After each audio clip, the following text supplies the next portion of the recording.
But because you cannot remember your dream, how can you even pray about them? If you have issue not remembering your dream, the truth is simply because, number one, devil is trying to steal the instruction. Number two, you are careless about dreams. Everybody that must believe in his dream must have a journal to which he's writing his dream.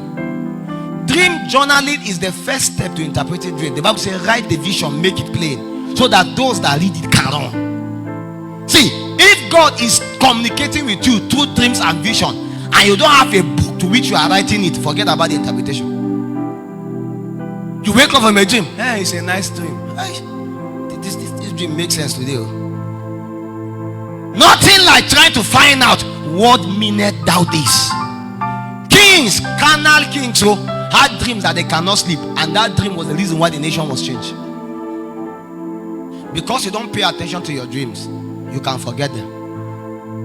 If you decide and say, I will begin to journal my dream, I will have a book where I write my dreams, as casual as it is, you will discover that interpretation will come naturally.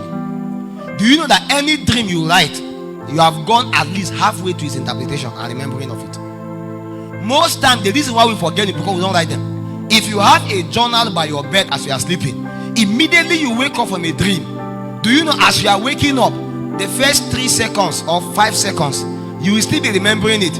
But the more you are careless about it, it's going. You don't go with that. But if you pay attention and you carry pen or you carry your notepad on your phone, as you are typing it, you begin to come afresh again. Because most dreams that come from your spirit, you can easily miss them, because the devil is trying to also stop you from accessing them. So one of the first steps for you to even think about interpreting them is to journal them. If not because some kings journal what they saw, nobody can interpret it. If not for God giving wisdom to people like Daniel that can even go back to your own dream. Who will go back to your dream to dream your dream? So at least we can only interpret what you can remember. Is that not true? Even you yourself, you can only interpret what you can remember. So the first step is to document the dream. If from today you can say, I will get a book, it will be my dreams and vision book. As you are sleeping is by your bed. I'm telling you, begin to have dreams and vision. Many of you are not having dreams and vision because God knows you are careless about it. Why will He be revealing something to you that you won't take serious? So because of that, it's not revealing anything. That's why some of you, God has been talking before, now you are careless, you have stopped talking. Buy the book, carry a book, say, I will be writing everything I see at night. Whether I understand, whether I don't understand, you're already one step ahead. Because the same spirit that brings the dream is the same spirit that can bring the revelation. Simple. Because see, the spirit of revelation is the same spirit that can reveal it for you. But you have to ask God, what means this? When Daniel went back to check about the dream of the king, he asked, oh God, this is the dream you have shown me, good, but what does it mean? So when he came to the king, he said, oh king, this is what your dream is, and this is what the interpretation is.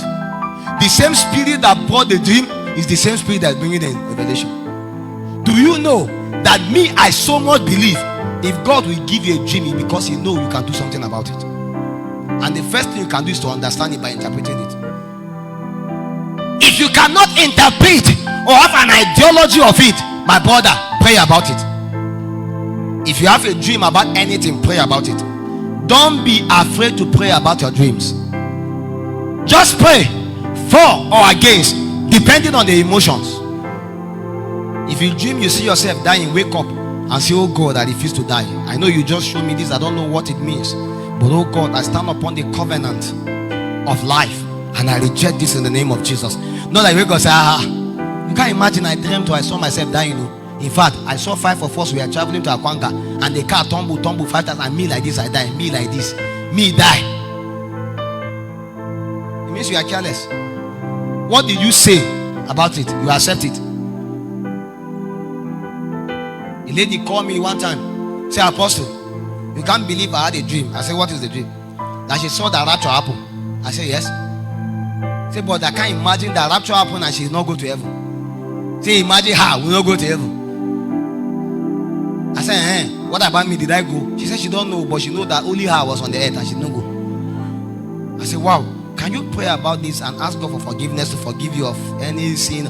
Say, Apostle, how about you know me now? Me, I've not sinned now. I'm not a bad person. Why would I be asking for forgiveness? I say, Madam, now me dream. Now you dream. Rapture happen. Everybody go. Only the day for earth. Why are you talking English? He says it's the devil. She says she knows this thing.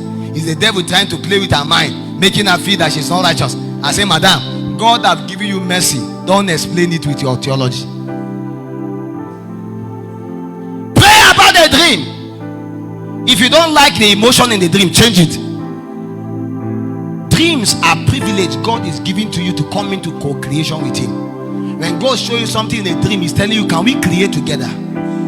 Because God can decide to do it without even showing you. But if God is showing you because He wants you to partner together with Him. Do you know God can show you a man in your dream and say you should marry this man? You tell you I don't like him. Then you go back and change it. How many of you God say somebody married, the person come and say God, you say one of my friends went and met one lady and said God say you will marry her. The lady say God did not tell her. Do you understand my point? It's true. God gave you a dream. God too should give her a dream. So as you are going to God, she too she's going to God. She is changing you because she knows you. She's the only one that knows you. As long as God show her, and some of them will go and pray, God will still show, say Timothy is your husband. And as God is saying that, you start thinking, hey, how will I do? And as you are thinking about it, want to sleep, he will show you again. Then you see you are now praying and changing it. And your soul is showing you wisdom. Say, wisdom I possess, wisdom I covet, wisdom I occupy, wisdom I conquer. By wisdom I break through troops. By wisdom I leap over wall. And the more you are done, God said, Timothy is your husband. So now you are wrestling with God in a dream. And after a while, God will not wrestle with you. He say, Timothy, you conquer. And you have wrestled and you have won wisdom.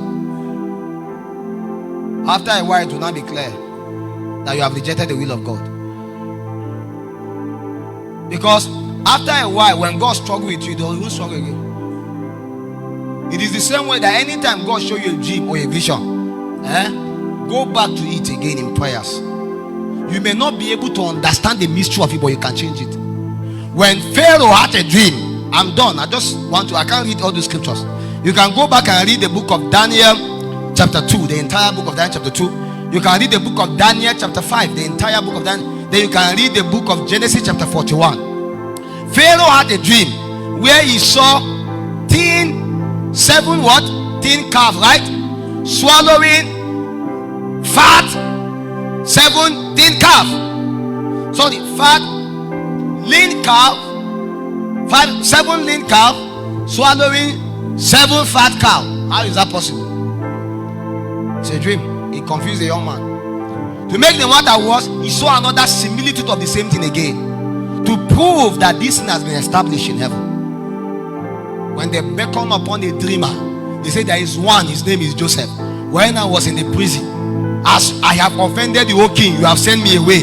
This young man dreamed that you will pardon me and let me out. Now you have let me out according to his dream. But I can assure you, we can beckon upon him, he will interpret this for us. And when Joseph came, he said, "Oh king, there's going to be 7 years of famine and 7 years of..." So imagine the interpretation of that dreams. 7 years of famine, 7 years of abundance. 9 between fat people being swallowed by thin people. That means forget all these slim people are saying they have capacity in the spirit. At the tail end, that interpretation of that dream was what saved the entire Egypt, because that interpretation made them have wisdom on what to do. What then should we do? He said, let us gather and store. They never thought of storing, but because of that dream and the interpretation, they began to store. Do you know that God can show you that you should withdraw cash and start keeping? You don't even know why you are keeping cash. And suddenly, you will not hear that there is no longer cash in Nigeria. I remember when for us to withdraw 5,000, we are paying 600, be 700. Money became very expensive. Recently, there has not been water, there has not been light.